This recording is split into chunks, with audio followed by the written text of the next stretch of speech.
40,000 տնակ են քերացրել քաղաքից, 40,000։ Այն ժամանակից մեղադրում են, որ մարդիկ բնակարան էին ստանում,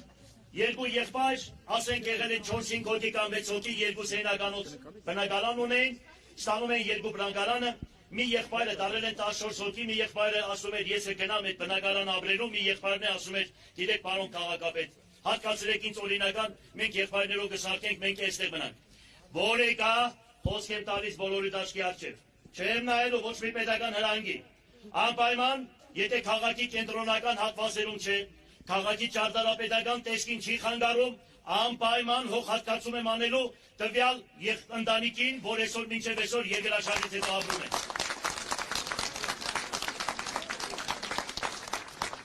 Քաղաքում կար 8 հիվանդանոց։ Պատկերացրեք այսօր մի հիվանդանոց է։ Շիրակի դաշտավայրը, Գուգարկը, Արագածոտնի մարզը, Ջավախքը ամբողջությամբ այդ հիվանդանոցի վրա է։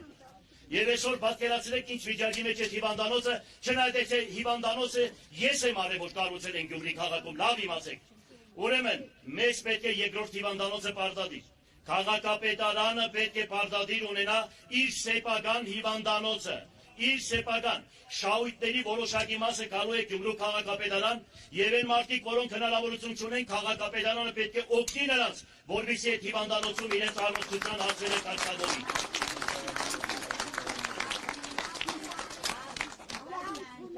Ուրեմն, պատկերացրեք հասարակ մի բան եմ ասում։ Գյումրու հրապարակը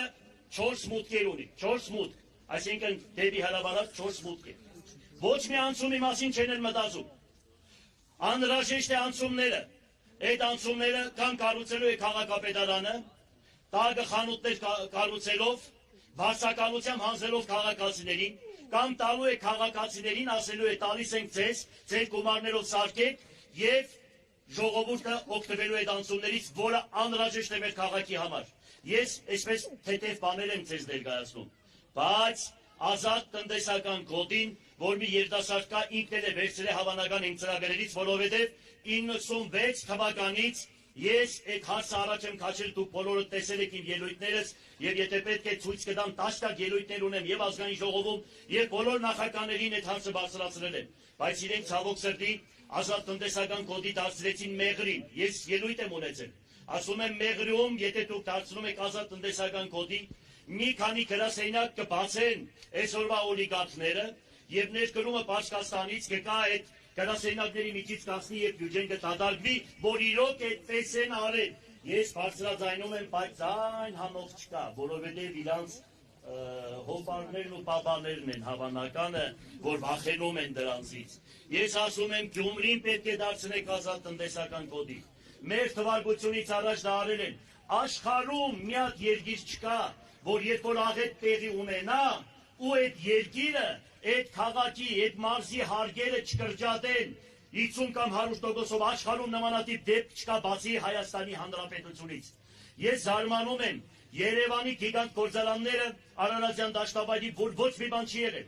Մեր գործարանները ամբողջությամբ փլվել է, նույնքան հարկ են վճարում, ոնց որ Երևանի մեր գործարանները։ Այստեղ պետք է պետական հոգացություն, պետական մոտեցում։ Երբ որ ես այդ հարցը բարձրացնում էի, վայ, նախարարներ կային, ասում էին այդ գրասենյակները կբացեք, ես էլ ասում էի, այդ գրասենյակների փակման խնդիրը ձեր ձեռքն է։ Եթե գրասենյակ եմ բացում, մի որոշում եք անում, որ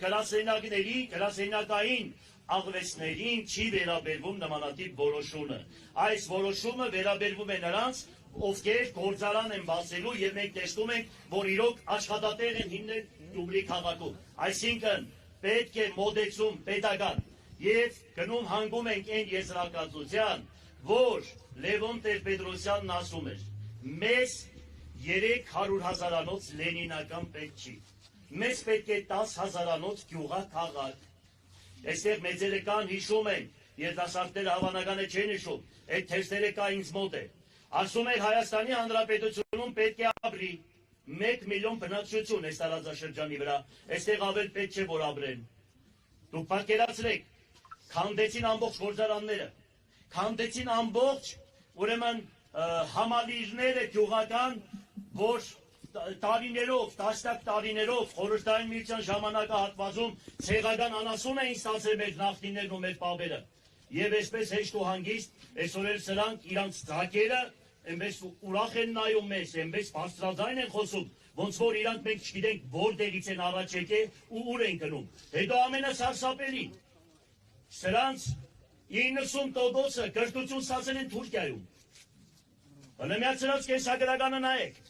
90%-ը վերապատրաստվել են մեր դարավոր թշնամու երկրում։ Սա ինչ է նշանակում։ Եթե խորանում ենք, դրատագը ամեն ինչ մենք կգտնենք։ Եթե խորանում ենք, մենք ամեն ինչ դրատագը կգտնենք։ Եթե մենք չենք ասում, թե մենք դարավոր պետք է ամբողջ կյանքով մնանք թշնամի։ Մենք մի բան ենք ասում։ Իրենք կատարել են ոչրագործություն, որ ամբողջ աշխարհը ընդունում է։ Ամբողջ աշխարհը թող ընդունեն հայոց ցեղասպանությունը եւ մնացած ներողություն խնդրեն հայոց ազգից եւ դրանից հետո եթե Աստված ստեղծել է, որ ոչ ու բարով նմանատիպ ազգը պիտի լիներ մեզի հարևան, մնացած հարցերը մենք հետագայում մնայենք։ Մի ազգ, որ ոչ մի հարևանի հետ խաղաղ չի ապրում, բոլոր ազգերի հետ պրոբլեմ ունի, բոլորի հողատարածքները զավթել է,